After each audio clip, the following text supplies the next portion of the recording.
Welcome to Better, a Tsang and Associates original podcast. I'm your host, Jane Park, and together we explore practical strategies for living a more mindful and fulfilling life. Today, we're talking about reading people.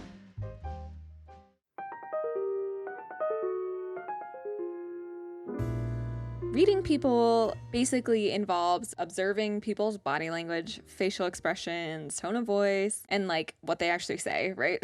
To gauge what they're feeling, what their intentions are, what they mean. And obviously techniques like active listening and paying attention to everything is crucial, right? Because if we're not paying attention, we're probably missing something. But obviously it's still pretty hard to read people because it can rely very highly on personal biases or preconceived notions, which we can't always separate, from our gut instinct.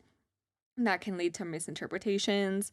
Obviously, cultural differences can also complicate understanding because it might mean something in your culture. It might mean something in your culture or language, but something totally different in another person's.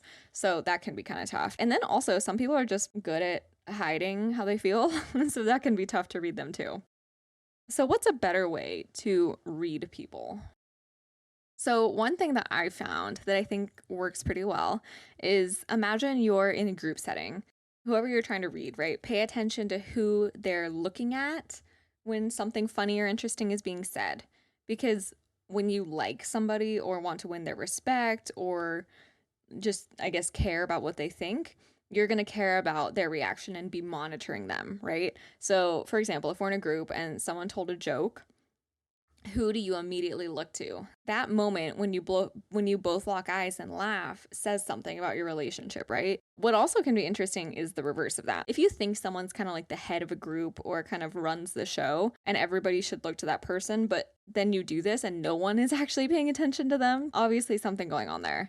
Or imagine if this super attractive girl or hot girl walks into the room and normally that type of person would get attention, but you notice everyone's kind of not giving them the attention, then there's also probably something going on there.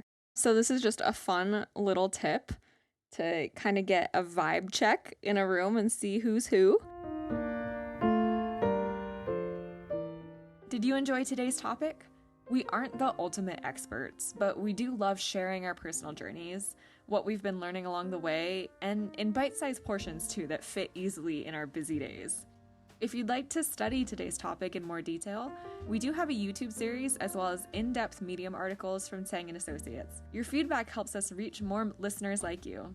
See you later!